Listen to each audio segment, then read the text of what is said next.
Ticklish business any way you look at it. Come on, we'll stick together.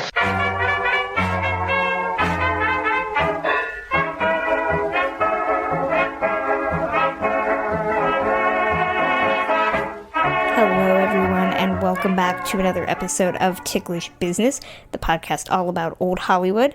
As always, I'm Kristen Lopez, and we have a special bonus episode today in honor of the release of the new Powell and Pressburger documentary, Made in England. We were fortunate to interview the director, David Hinton, as well as Michael Powell's wife, Thelma Schoonmaker. You might know her as Martin Scorsese's editor. Me and Emily were pretty starstruck, to say the least, and we are so excited that we got to do this interview and that we get to share it with you all. But before we get to that, we'd like to remind everyone, if you haven't subscribed to the Ticklish Biz Patreon, then you should.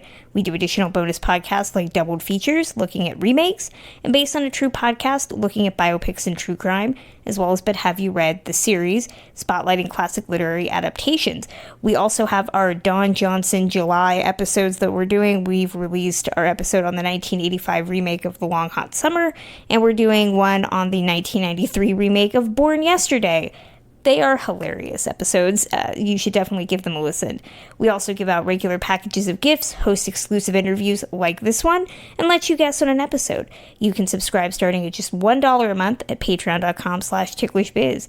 And don't forget, we're both authors. You can currently buy my book, But Have You Read the Book, and Emily's Viviana Valentine Girl Friday mystery series wherever you buy books.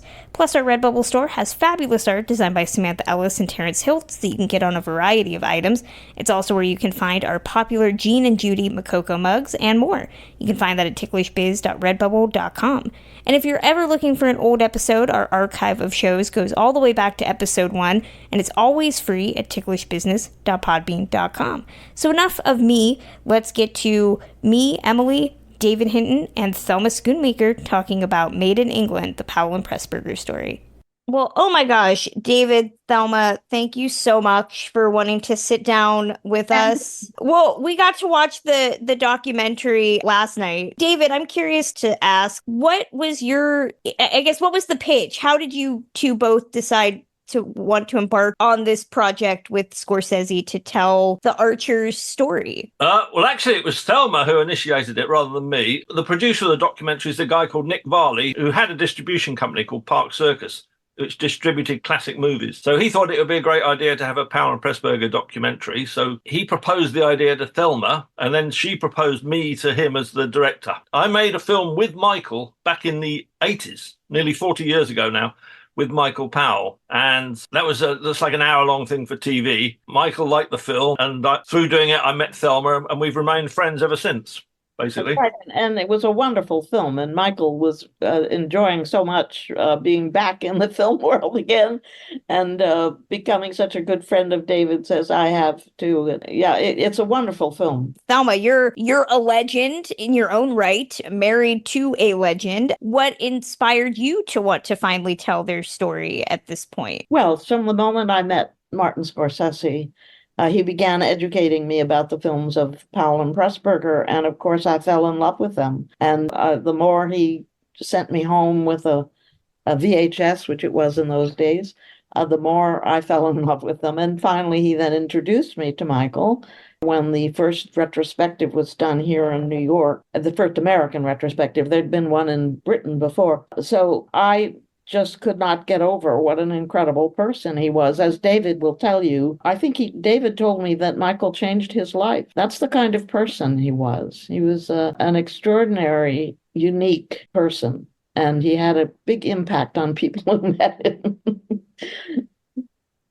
David, can you talk about how Michael changed your life? Well, when I met him, I was very much a heedless young man. I'd only just started making films, and here was this giant of the cinema, and he was just so generous to me. He could easily have sort of patronized me or corrected me on all of the crazy things I wanted to do, but he just went along with everything, and he was so open to anybody else's dreams and ideas. I would say he's very, very open to dreamers and kind of outsiders in the film industry.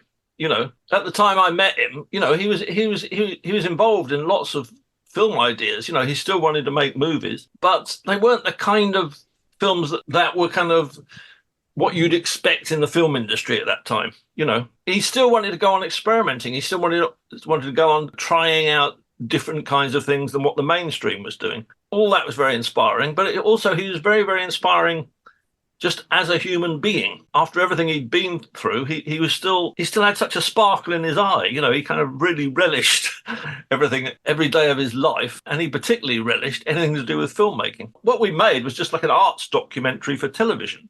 You know, normally they take the form of, you know, an interview and clips. But I had all these ideas about Michael kind of enacting scenes from his autobiography, putting on costumes and sort of getting into oyster boats and marching along the Pilgrim's Way, you know, and sort of getting rained on sets, and, you know, all these kind of, he was just game for all of it. And of course, at that point, I had no idea what it was like to be an 80-year-old man, which he was at that point. And he did these incredibly grueling filming days, you know, without a murmur of complaint. I hadn't actually met Thelma personally at that point, but she rang up from New York and said, "I hear you're killing my husband." I don't remember that. So maybe I didn't get off on the best possible start with Thelma, but we became good friends. I'm glad to say, yeah. But you know, I mean, what David is describing about Michael is, and people get a big laugh when I say this, Michael asked me to put on his gravestone, film director and optimist. And I did. And that's because he lived every second of every day. He never wasted a moment of any day. He loved life and he loved people.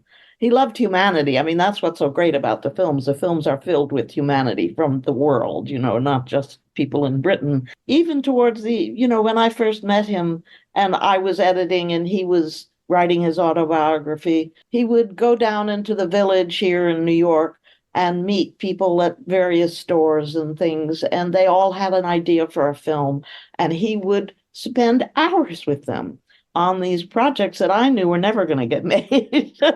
But they had a dream. They had a dream, and that's what he loved, because he always had dreams.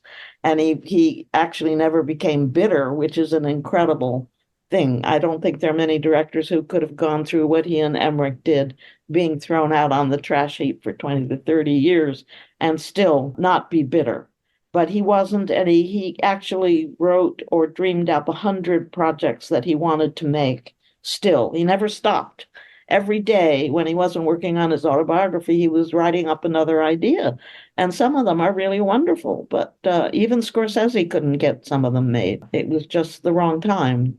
But now in the world, there are explosions of Powell Pressburger retrospectives all over the place. So something's happened. I don't know what it is, but they're just packing them in here at the Museum of Modern Art. All the screenings are filled and many young people. It's just wonderful. The Academy Museum's doing a retrospective as well, too, here in LA. Yeah, Emily, go on. I think that's one of the most striking and tangible aspects of this documentary is just the sheer excitement that both men clearly had for just the nonstop flow of ideas, because that's what keeps you vibrant and keeps you loving the work that you're doing. And if you don't stop and sit down and continue to mull over these wonderful flashes of ideas that come through your head, your work comes to a close, and there could be nothing worse for men like these two men. Yeah. I mean, Michael said, filmmaking is my religion. And if you came on the set and didn't have that attitude, you could be in big trouble with him because they only did one take, which is amazing for us as filmmakers today, because even before digital, Scorsese would do 4 or 5, maybe 6 takes, depending on the situation. Now people can do 20 takes with digital, right? He only did one take, and the actors that he was directing were on the stage at night and making movies during the day. They were very tuned up and beautifully trained. So if you ever did not share Michael's feeling about how important filmmaking was, you could really be in trouble. And they rehearsed a lot. I don't know how they did. When you look at some of the performances in The Life and Death of Colonel Glencore, I mean, it's astounding. One take. And I think too, what, to go back to what you were saying, Thelma, that there are so many retrospectives, and I know that, obviously Emily and I do this whole podcast about classic film, trying to get Gen Z and millennials to watch movies that are older than them. And Powell and Pressburger films often are a really great gateway, we call them beginner classic film, because of the Technicolor and that little it factor. I'm curious to hear from you and David. What do you think it is about the Powell and Pressburger Mien, that makes them so different? Emily and I have theories about why they endure today, but I'm curious to get your thoughts. What David, what is it about them? Well, the first thing I would say is they're incredibly enjoyable. I mean, Yeah. It's a simple quality, but not all movies have that quality. Yeah. And what's particularly rare is movies that are experimental as well as being enjoyable. That's quite an unusual combination. But I mean, obviously the obvious one is The Red Shoes. I mean, what an elemental story that is. It's a kind of, you can tell that story to any generation, and any generation can understand it immediately. It's about very, very fundamental things, and it's got kind of like, a classic sort of art versus life kind of, drama going on, but in the middle of it, there's suddenly the film stops and you get a 15-minute ballet. And not only that, it's it's a kind of crazy psychodrama of a ballet. I don't know any other filmmakers who would have the audacity to just stop the film and present you with a ballet in the middle of a story. I was going to say, I think that's even before Gene Kelly did American in Paris, too. Yeah, no, I think it was his inspiration to do American in Paris was the inspiration for Gene Kelly. Yeah. So it's interesting. I know that you talk about this a lot in the documentary, and Martin Scorsese talks about this a lot in the documentary. For me, I think what makes them endure and stand out is just how much we talk about on the show, the magic of old Hollywood, that dreamlike, hyper surreal quality to it that, you don't get anymore in a landscape of CGI and, possibly AI. I don't know where we're going. But to watch something like the Red Shoes or Black Narcissus, and just that magical surreality to it all, that's why we all just keep watching TCM, right? I mean, that's why I do. So I think Thelma's got to take a lot of credit for that, because another thing was, apart from the films being enjoyable, they look gorgeous. If you look at something like The Red Shoes, I mean, the quality of the lighting and everything is just unbelievable. Color, and the color. But then Thelma has done all this work to have these fantastic restorations made. So in some ways, we're seeing them now, looking better than they ever had done. They're looking their very, very best, these movies. They just glow on the screen. They're so good. That's right. And it's the color is so powerful too. And of course, Technicolor was just one of the best things that ever existed. Right. And unfortunately was dropped, which is too bad. But young people keep coming up to me now and saying, the color, they haven't ever seen anything like it. That's partially because cameramen actually, and when I came into the film business, cameramen were beginning to withdraw from that idea. They wanted to make things a little more subtle, but the power of that color in those movies is so strong. And also, Marty said to me recently, which clicked something in my head, he said, I just love the characters. And that's repeats what David is saying. You can watch these movies over and over again, and you don't get tired of them because the characters are so richly created, even if they're not, good people. Michael and Emmerich did not believe in villains and heroes. They were much more interested in the gray area in between of humanity, where most of us are. And so it was something that they shared incredibly together. And Marty sensed that as a young kid sitting in that armchair, that wonderful photo that David put in of him sitting in that armchair. I love that. He could sense already that he had some kinship with Michael Powell, Yeah, Marty says this wonderful thing about The Red Shoes I really like. He talks about all the great qualities of the film, but at the end he says, but it's not a comforting film, And I think that's a huge part of it too. These are incredibly enjoyable films. They're glowing, they're gorgeous looking, but they're not necessarily comforting. They're not sentimental films or sort of easy to take films. They've got heart and soul, and they've got muscle too. Yeah, and Yeah. reality, yeah, it's emotion, not sentimentality.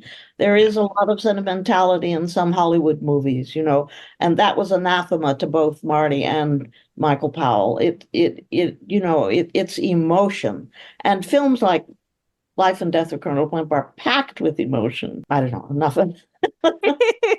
I think one of the things that struck me the most while watching the documentary, and also then going and rewatching The Red Shoes, is you touched upon this, the tangibility of also the sets and the costume design and the team that must have been behind them in order to support the very clear vision that they had.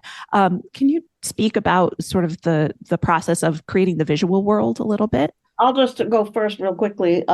He had two great art directors, Alfred Junge and Hein Heckroth, and they also had an incredible visual effects man called Papa Day, who had been trained by the great French filmmaker Méliès in France, and then came to England and did this marvelous work for Michael and Emmerich.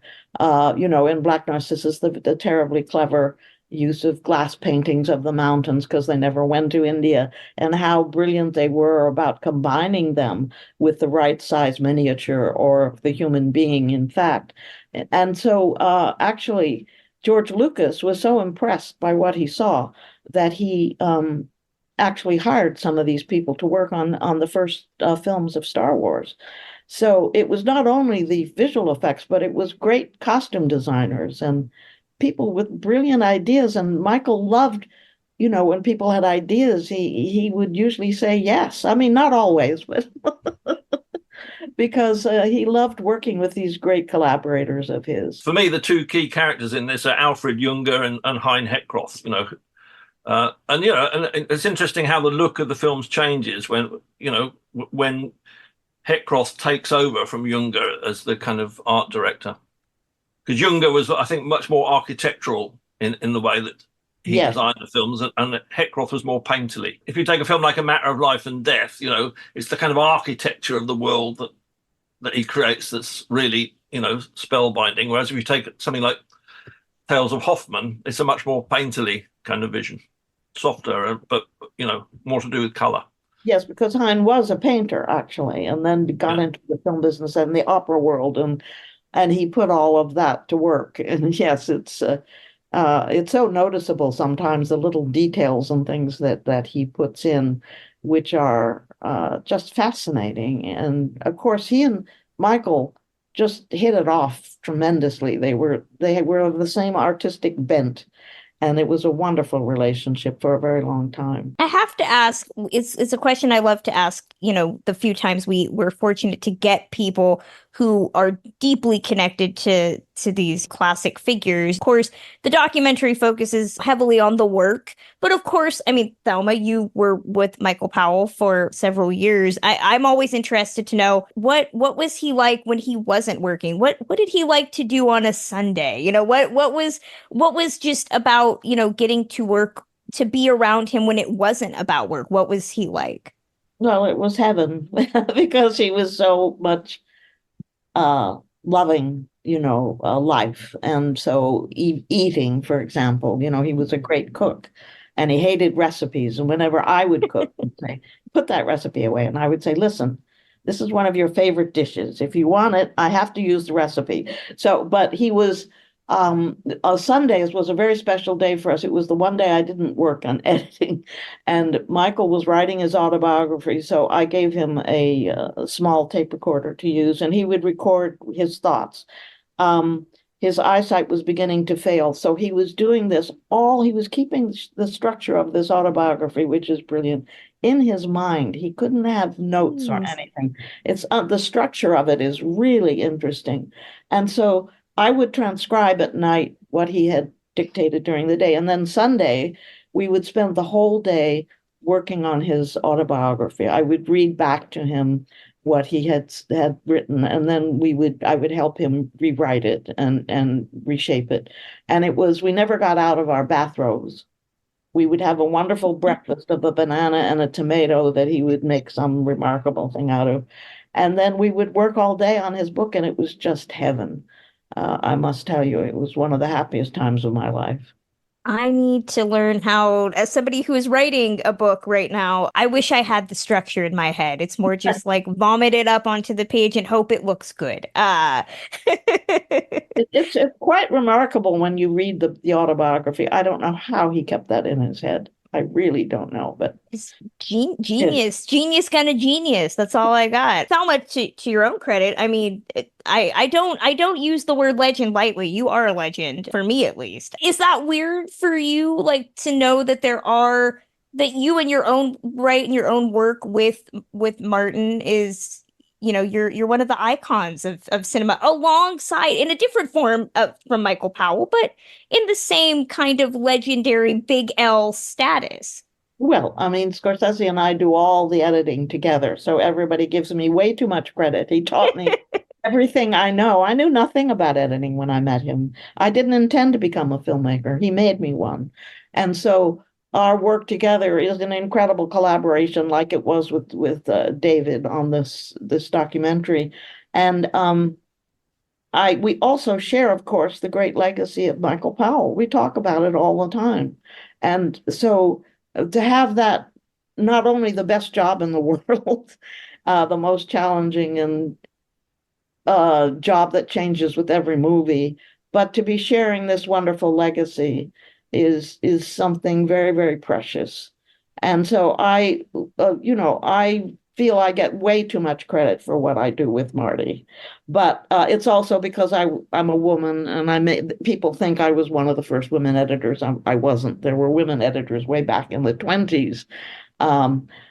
But anyway, it's just heavenly to share this with Marty. And that's why it was not just me saying David should be the director of this.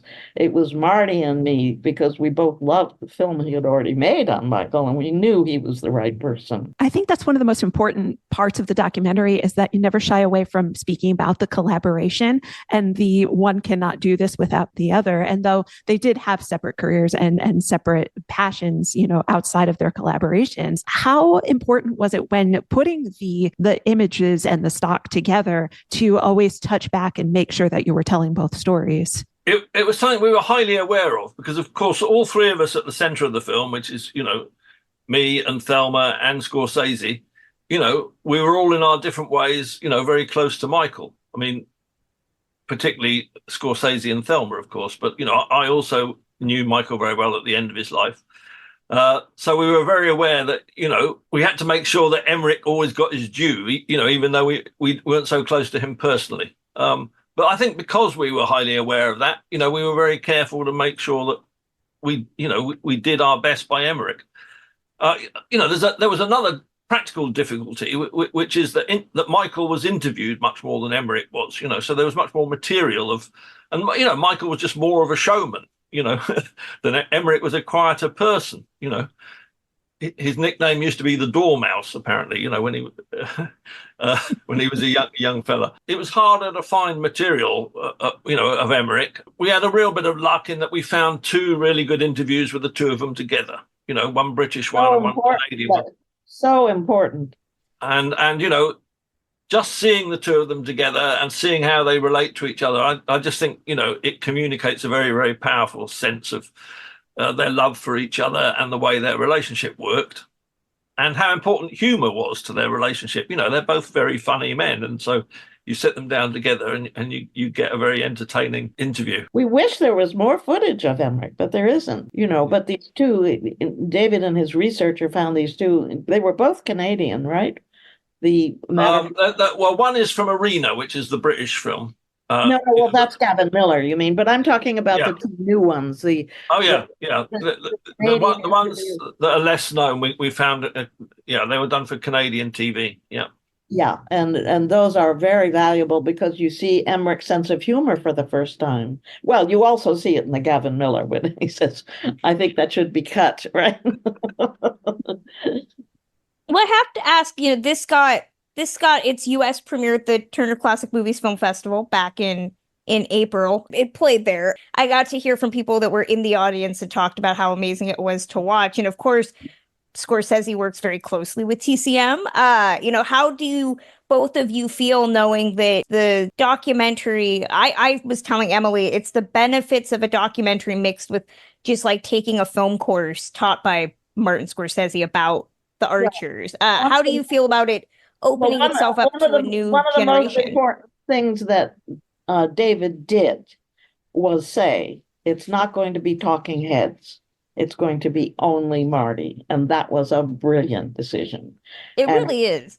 It's worked so fantastically. And his devotion to these films, the influence on him, but also his passion and his emotion it builds in the documentary, doesn't it? And then that wonderful thing David put together at the end of him, Michael on the set of King of Comedy. It's very powerful. He was so right. Just have one person. I think what's amazing, I mean, I don't know if both of you knew this prior to, but I had no idea how when Scorsese's talking about how certain scenes from the Archers films influenced his own movies, like the reason he doesn't show a lot of the fight in Raging Bull. I mean, I had no idea how, I mean, everybody says they're influenced by certain directors, but to see the comparisons, I'm curious, David, how you wanted to kind of balance those comparisons with the Archers and the fact that Scorsese was so heavily influenced. I guess, how did you find that cohesion and that balance? Well, particularly the great thing that he did intercutting Taxi Driver and Lermontov. Yeah. One of the things that Marty said that really went deep with me was when he talked about the film subconscious. When he talked about watching Tales of Hoffman on TV when he was like 10 years old or 12 years old. This whole experience of the $1 million movie. Watching the same movie over and over again, night after night when he was a kid. How these films went into his film subconscious, and it's just a concept that had never occurred to me before, but which has now become a very powerful concept for me.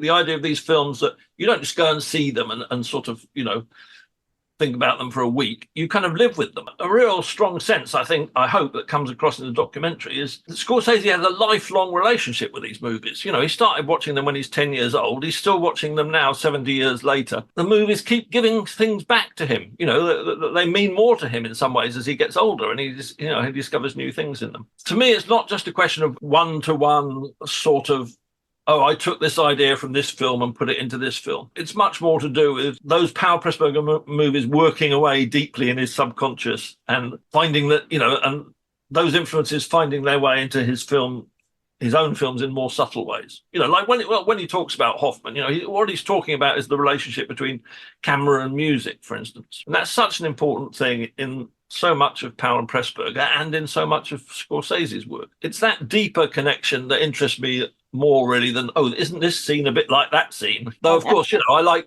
that too. I love that thing when he made that connection between Blimp and Age of Innocence, and you see how the scene in the Age of Innocence echoes at that particular scene in Blimp where Candy and Deborah Carr kiss. So I love those direct connections, but to me it's the deeper connections that are more important. Yeah, Marty says that Red Shoes is in his DNA, and he means that. He thinks about it almost every day. And the music from Hoffman, he says in the documentary, is something that he listens to in his head every day. But what I love is that when he is influenced by something from Powell and Pressburger, he doesn't mimic it. A lot of people mimic Hitchcock, but he doesn't mimic it. He translates it into something completely different, but the inspiration is there. So, for example, in After Hours, Griffin Dunn is in a wild taxi ride downtown, and he has only $20, and those $20 blow out of his hand, and they float in this beautiful series of shots to the ground, and that means he's got hell in front of him. He now has no money. And the inspiration for that was from I Know Where I'm Going, when in the train, as Wendy Hiller is heading up to Scotland for what she thinks is going to be a marriage to an elderly rich man, her wedding dress is in a clear holder, and it's swaying inside the train carriage. And that is the inspiration for the $20 bill. So it's not, he didn't mimic it. Somehow it just gave him an idea for the movement that he wanted. That's amazing. And I would say, I didn't know until Francesca Scorsese did her little TikTok video recently that he has the red shoes, the actual shoes in his house, which I don't know how he doesn't look. Maybe he does look at that every day and cry, because that's what I would do if I was in the presence of the actual red shoes. So the gift that keeps on giving. Yeah, It's and incredible. just while I was over working on the whole wonderful retrospective that the BFI did, the woman at the British Film Institute who sits, she's receptionist, and she does incredible crochet, and she crocheted Anton Volberg's face and Roger Livesey's face from Blimp, and she gave them to me, and I knew who to give them to. So I gave them to Marty for Christmas, and he got very silent when I gave them to him because he was so moved. And so I had them framed, and he has them up in his special room where he works. I love that. Oh my gosh, I love that so much. Emily, I didn't know if I talked over you.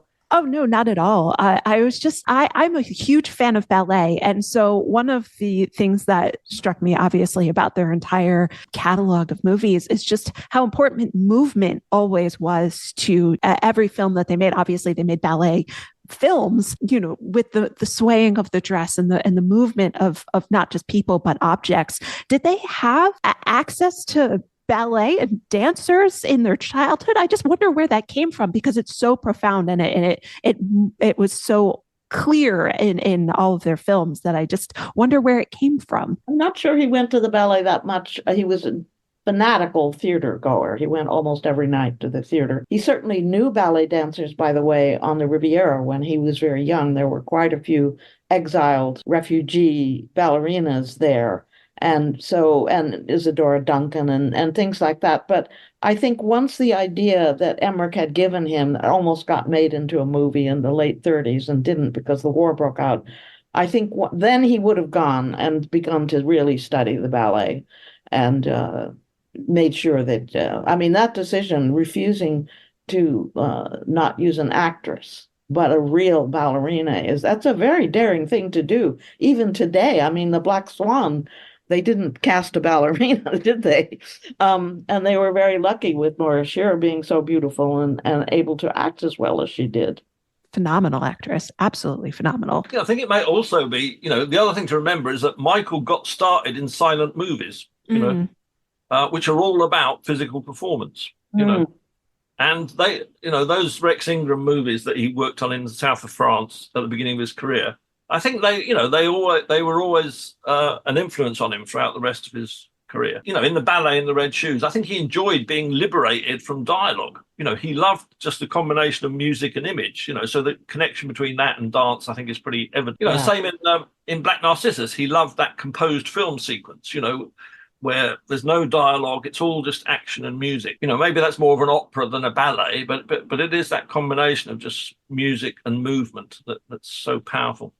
And it was so wonderful in Hoffman that they actually shot in a silent film studio, because they were not recording anything during, unless there was some dialogue, but I don't even remember if there is any. They weren't recording anything. They were just using playback, which meant that Michael could do anything with movement. He didn't have to worry about microphones, and that freed him up tremendously. Being in that silent film stage really meant a great deal about movement for him. But even the camera movement, there are things when I was restoring Peeping Tom, there's a moment where Anna Massey realizes what she's watching is a potential murder, and she stands up and horrified, and she starts to move across some shelves and things and ends up bumping into Mark. And the cameraman, to design that shot, the way Michael designed that shot, and the cameraman being able to keep her in focus and in frame possibly, and then when she hits Mark, stop, like bang. That's not easy to do with a camera. But so movement was constantly something that fascinated him. And of course, Marty, loving movement, was drawn to the movies for that reason. This is a pretty comprehensive documentary, a little over 2 hours. Is there anything that you wanted to include, but just for the sake of time or where the story was going, couldn't be included? Well, I mean, it's so hard to reduce these masterpieces to 15 minutes. Let me tell you, it was agony. But anyway, David, you. Yeah, well, the truth is we had some fights over length. If Scorsese and Thelma had been given their way, the film would have been 5 hours long, basically. Problem. It's a mini series. It's Would have been fine. great. That's why we picked him as the director, so he could control them. Of course, they wanted to include every great scene in every great Powell Pressburger movie. Yeah, so I had to be the one who said no, we can't. We can't keep adding things. So yeah, no, we had some good fights over that. I mean, even in Marty's films, we often have to drop his favorite scene, my favorite scene, because you have to make the movie work properly in length, and it's like cutting off your leg. It's so painful. There are things that I love that we've dropped from his movies. Now, fortunately, he's allowed one of them, and After Hours, he's allowed some of those to be put on the Blu-ray, but he usually won't allow it because he said, listen, I suffered through having to drop these things. I have to live with it. I don't want people to see something that was so painful for me to drop, right? But he did allow it on After Hours because there was so much improvisation, and I begged him to please let me put some of it on. So no director's cut of this then is what we're thinking. He doesn't believe in director's cuts. So he's quite right. He's quite right. It's fascinating. As somebody that just rewatched After Hours on Criterion. Such an incredible honor to speak with you both. And thank you so much for putting this together. Part of our dynamic is that I'm the neophyte to classic films. And I got to learn so much about the inspiration for Martin and his entire work. It's such an incredible honor to go and hear people who were inspired by a generation of filmmakers that I would not have known. And I think that that's incredibly important, is to expand your film knowledge, to have someone share their passions with you. It's such a wonderful experience. And I appreciate so much that you did take the perspective of making this an art documentary and teaching people. And of course, being so kind to your audience that may not know about the process and the people behind these films. Well, it's paying off because the young, as I've told you, are just pouring into these movies. So a whole new generation is being excited by films made 70 or 80 years ago.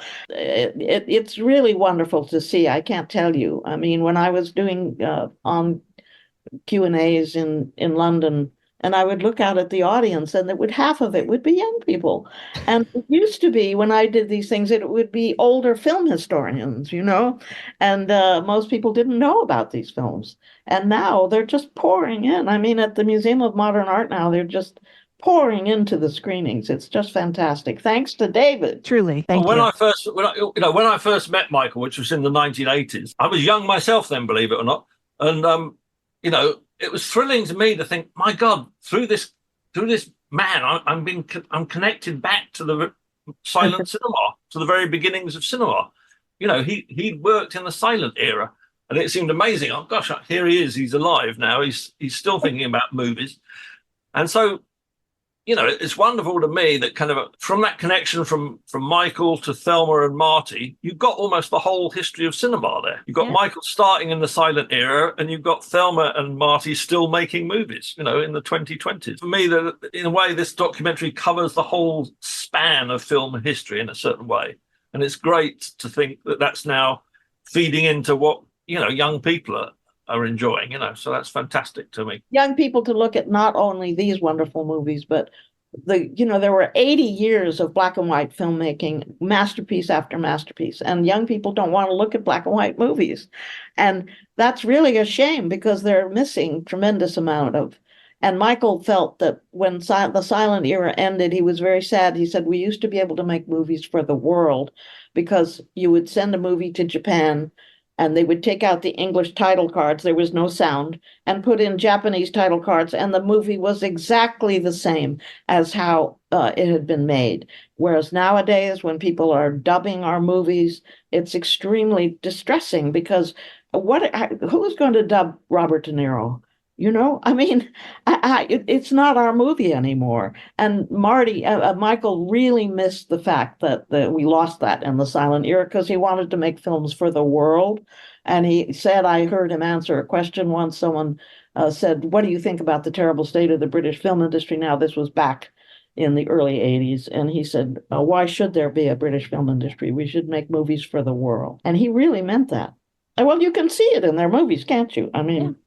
Between him and Emmerich, they widened very much the humanity that was being portrayed on the screen. That's a great note to go out on. We could probably talk to you for another 45 minutes. David, Thelma, oh my gosh, it has been such a pleasure to get to sit down with both of you and talk about this documentary and get more people to watch it and hopefully love the Archers and Scorsese more, if that's even possible, as much as we love everybody involved. Thank you so much for your time. We appreciate it. Thank you. Thank you. It's been a pleasure. Made in England is in theaters now. That's going to close out this episode of Ticklish Business. You can listen to us on Apple Podcasts, Spotify, or whatever your favorite podcast app is. Reviews matter, so leave us one on Apple Podcasts or Spotify, preferably. 5 stars should do. You can follow the podcast on Twitter/X at ticklish_biz, as well as on Facebook, Instagram, and TikTok at ticklishbiz. You can follow me at KristenKLopez.com, as well as on all social media at KristenLopez88, as well as my Substack, KristenLopez.substack.com. And Emily is always at Ms. Emily Edwards on all social media. Our Patreon, once again, keeps the lights on at Ticklish Biz HQ and gives us chances to do new things like our Don Johnson July, as well as interviews like this. So become a subscriber and show your support at patreon.com/ticklishbiz. We'll return on July 31st to close out International Month with a look at the 1964 French musical, The Umbrellas of Cherbourg.